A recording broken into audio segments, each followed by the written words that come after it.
SpongeBob SquarePants Revenge of the Flying Dutchman was first released on September 10th, 2002 for the Game Boy Advance by Vicarious Visions, with later releases on the PlayStation 2 and GameCube by Big Sky Interactive. Many remember the console port as the bumpy start of SpongeBob's 3D platforming days, while the Game Boy version fell into obscurity. I believe that this is unfortunate because I would argue that the Game Boy Advance port is better than the console version. Now, why do I believe this statement is true? Well, let me tell you why. The story opens with SpongeBob walking his snail Gary. Things go quickly off the rails as Gary breaks free from his leash, leaving SpongeBob to race after him. After finally catching up with his snail, SpongeBob finds a treasure chest and decides to open it. When SpongeBob opens it, he releases the Flying Dutchman, who needs a new pirate crew and threatens to take SpongeBob's friends unless he finds 10 of his lost treasures. This game perfectly utilizes the colorful and cartoony style that the Game Boy Advance is known for. Everything looks like it was ripped right out of the show, the backgrounds, the foregrounds, and even the enemies. The only thing I don't think looks quite right are the character sprites. They do look like the characters they are supposed to, but they are just a little bit off for my liking. This is your classic 2D platformer format with a hint of exploration, meaning that the game is mainly about jumping from ledge to ledge, blowing bubbles to defeat enemies, and collecting lives and underwear for more health, but instead of just simply getting to an end of the level, you must explore to find 3 keys in the chest that they open. There are also challenge mini-games to gain items to help you on your quest, jellyfish rodeos hidden in the levels to gain extra lives and continues, and bosses to defeat for each chapter. You use the D-pad to move left and right as well as to look up and down. Pressing B will blow a bubble in front of you or above you if pressed while looking up.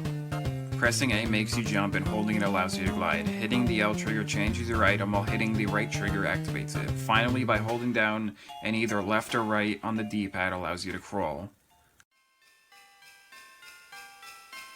There are 5 chapters in the game with the locations taken directly from the show, which include Home Sweet Pineapple, Jellyfish Fields Forever, Out and About, Walking the Plankton, and Dutchman's Dew.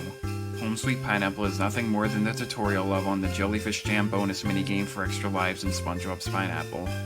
Jellyfish Fields Forever has you explore the wilderness of Bikini Bottom, such as Jellyfish Fields and the Kelp Forest, while Out and About has you visit popular outdoor locations such as Goo Lagoon and the Carnival. Walking the Plankton pits you against the elements as you deliver orders for Mr. Krabs in a desert and during a snowstorm. And finally, in Dutchman's Dew, you must save your friends from the Flying Dutchman ship before having a final battle. This game is easy. The stages are very straightforward, with the doubloons giving you a direct direction on where to go and the basic level designs. You are given 5 hit points, the bosses aren't too bad, and the few puzzles that are in the game aren't very hard to figure out. The only hard parts of the game are the final level and the challenging stages that you must perfect in order to pass them. This is the part of the review where I would usually say that this port's soundtrack is good, but is ultimately forgotten about when comparing it to the console version. Except this time I won't, because I actually prefer the Game Boy Advance version's music to the consoles.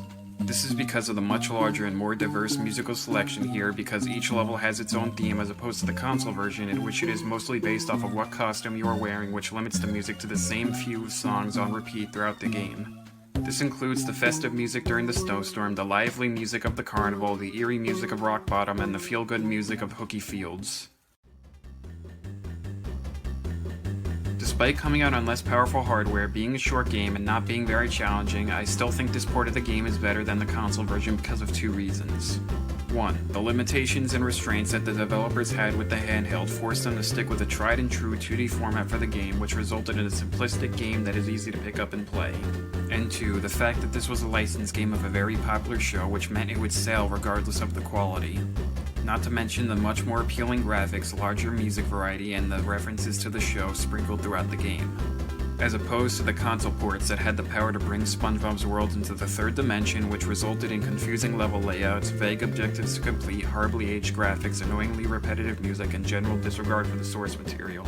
For these reasons, I believe that the console version was nothing more than a cash grab, while the Game Boy port was made by fans of the show with the intent of creating the best SpongeBob game they could. And if that's not enough evidence, just look at how the developers for the next 3D SpongeBob game changed to Heavy Iron Studios but stuck with Vicarious Visions for the 2D Game Boy port. And with all that said and done, I would definitely recommend this game. Thanks for watching.